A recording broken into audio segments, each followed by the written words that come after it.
노무현 사돈 얘기 혹시 모르시는 분들이 있을까요? 문재인이 노무현 대통령 때 민정수석이었죠. 그래서 2003년도에 김해에서 김해 으슥한 밤에 교통사고가 납니다. 네, 근데 그때 음주단속에 걸린 사람이 있었습니다. 네. 근데 이거는 그냥 이번처럼 이렇게 친 게 아니고 마주오는 차가 중앙선을 넘어서 마주오는 차를 받아버리는 대형. 그러니까 근데 운전자가 나오자마자 너희 새끼 내가 누군 줄 알아? 거예요. 놈이 그런 거죠. 그래서 바로 그 다음 날 예.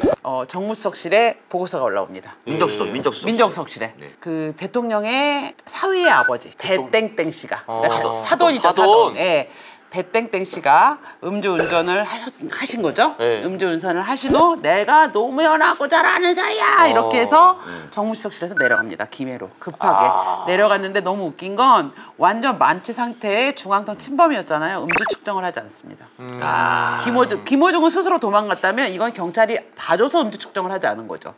그래서 나중에 이 문제가 걸리니까 음주했다는 증거가 없다 이렇게 발뺌을 하죠. 근데 그걸 다 덮어주고 이 뒤치다거리 음주운전을 덮어준 사람은 문재인이었죠. 민정수석실이 그걸 이제 담당했다는 거죠. 애초에 음주운전을 덮은 전과가 있네요. 네. 그러면서 이제 어쨌든 음주 사실은 아니고 사고만 났다라고 하는데 나중에 민정실에서 올라온 보고서가 있지 않습니까? 보게 되지 않았습니까? 그걸 보면은 제목이 뭐 술 먹고 운전 이게 보고서 있고 이거는데 뭐. 그때 당시 민정수석이 문재인이었다는 거잖아요. 그런데 문재인은 나중에 이거에 대한 질문 받았을 때 자기는 이 사실을 몰랐다고. 근데 이게 같은 일이 대자뷰가 되죠. 그러니까 대통령 사돈의 음주를 덮어주고 자기는 몰랐다고 발뺌했던 그분이 대통령이 되죠. 그랬더니 조국이라는 민정수석을 두죠. 그리고 딸이 태국으로 갈 때 모든 뒷바라지를 다 해주고 딸의 이러저러한 걸 다 덮어주죠. 그런 다음에 조국한테 물어보니까 나는 몰랐다고 그러죠. 대자뷰가 되지 않습니까? 이들에게 민정수석이란 대통령 범죄를 덮어주는 것이죠. 그러니까 좌파의 시간은 반복이 되는 거군요. 그러니까요. 그렇죠. 만약에 혹시라도 이재명이 대통령이 된다면 지금 민정수석을 내가 보기 민정수석 1, 2, 3 해서 땅투기 전문, 음주 전문, 여자 문제 전문 이렇게 해가지고 각종 범죄가 워낙 많다 보니까 여러 개를 덮어야 될 거예요. 네. 문다의 우리 각오도 한번 듣고 갈까요? 각오 들어야죠. 문다의 각오 들어야죠. 아빠, 평생 인권 변호사로 노동 변호사로 사셨던 아버지께서는 늘 자신에게 엄격하라고 강조하셨죠. 그 말씀 따르겠습니다. 저와 저의 가족들은 이 자리에서 스스로에게 엄격하게 본분을 지키면서 살겠습니다. 야, 이걸 다시 보니까 왠지 눈빛이 살짝 풀린 것 같기도 하고. 어디 보나 싶어요. 저런 말을 했으면은 한 2년 정도는 착하게 살아야지 않아? 근데 그 다음에 바로 일을 저질러요. 문재인이 엄격하게 키웠는데 저런 망나니가 됐다면 아예 더 패어야 되나? 패 죽였어야 되나? 이거 어떻게 사람 만들지? 쟤 엄격하게 했는데 저 따위면? 그러니까요. 정말 무서운 애다 진짜. 그리고 또 저거 아시죠? 이번에 전시회 또 돈을 슈킹한 게 걸렸잖아요. 맞아요. 전시회가 아니고 자선바자에 미술품 자선 경매를 한 거예요. 그래서 미술품을 이제 젊은 작가들에게 기부를 받았어. 돈 주고 산 것도 아니야. 너무 놀라운 건 문준영은 기부했다는 얘기는 없어요. 저기. 그래서 젊은 작가들에게 좋은 일 한다고 기부를 받아가지고 캔이라고 하는 파운데이션에 기부를 하기로 약속을 했는데 기부하지 않았다는 거 아직까지. 저 캔이라는 파운데이션 내가 어디를 지원하냐면 자립청년 지원을 해요. 근데 내가 보기엔 문다인은 이제 할 말이 있는 거지. 내가 자립을 못했다. 그리고 내가 보기엔 얘가 누구랑 나눠 가졌을 것 같아 이 돈을.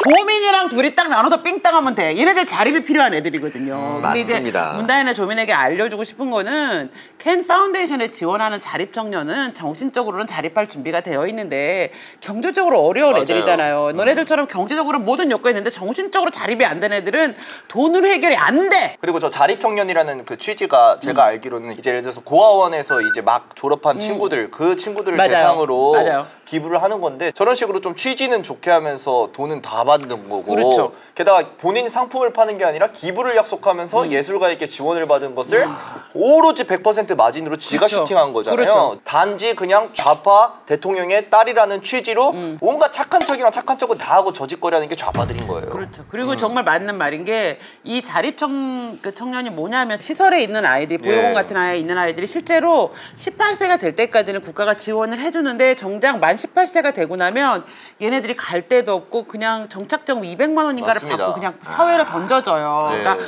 사실 그때부터 사회에 손길이 필요한데 얘가 사실은 얘는 그냥 사기만 친 게 아니고 그 돈을 슈팅했다는 거죠. 그러니까요. 정말 나쁜 아이인 진짜 거죠. 질이 네. 나쁜 거죠, 저건. 게다가 정신 계속 못 차려서 음주운전까지 했는데 그 장소가 이태원이지 않습니까? 또 이태원이면은 재작년 당시에 이태원 참사 막 일어났다고 민주당에서 발악을 하던 때예요. 근데 그 장소였던 해밀턴 호텔에서 음주 사고를 낸다? 누군가의 인명피해를 낼 수 있는 사고를 낸다? 그렇죠. 그러면 저 좌파들이 진짜로 인명피해에 대해서 이태원 안에서 정말로 본심으로 저 사람들을 추모하는 네. 거에 대해서는 강력하게 의문을 가져야죠. 맞습니다. 맞습니다.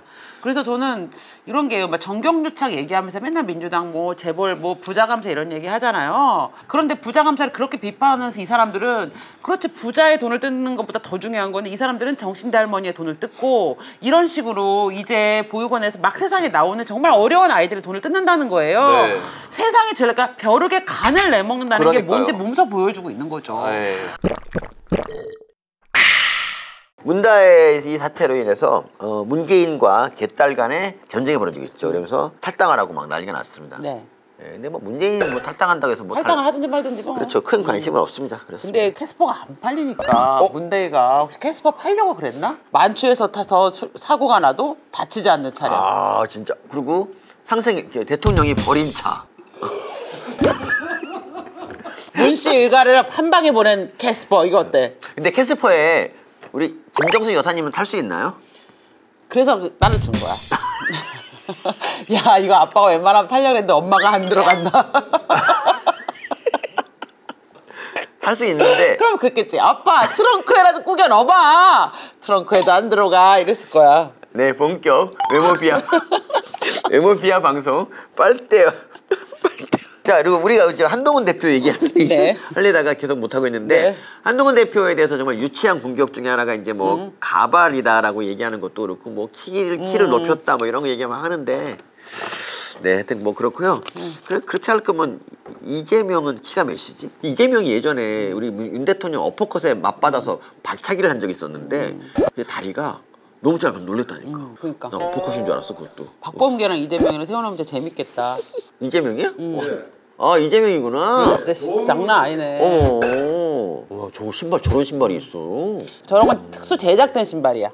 그렇구나. 자 그래서 어쨌든 저질 그거 중에 하나가 그 뽕브라 얘기를 했죠. 뽕브라.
놀랬다. 아 이쁘다.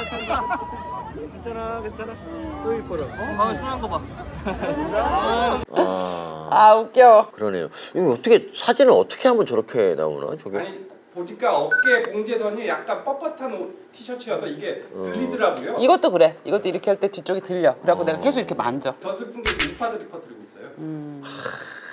누가 퍼뜨리는지 우리가 의심하는 바로 그 있지 세력. 뭐 그런 분들이 있지. 그 근데 세력. 근데 왜 이런 걸 자꾸 퍼뜨리냐면은 제가 이제 반한 유튜브들 가끔 듣거든요. 네. 그러면 어떤 편견이 있냐면 한동훈 대표를 지지하는 사람들은 아줌마 무슨 김호중 아줌마 팬클럽들 마냥 한동훈이 잘생기고 체격이 좋으니까 그거에 미쳐갖고 나라 팔아먹는지도 몰라갖고 아줌마 팬들이 따라다닌다. 약간 이런 식의 썰을 계속 해요. 제가 아는 한 한동훈 대표를 지지하는 사람들 중에 한동훈 대표의 외모 때문에 지지하는 사람들은 없어요. 그거는 한동훈을 더 빛나게 하는 이런 요소인 이만한 요소인 거지. 그게 대부분은 아니란 말이에요. 그럼요. 정책적으로 얘기를 했으면 너무 좋겠어요. 예를 들면 한동훈 대표가 지금 이제 도이치모터스 관련해서 검찰이 국민들이 납득할 수 있게 수사를 해야 된다. 이 말을 놓고도 설왕설래 하실 의견이 다를 수 있거든요.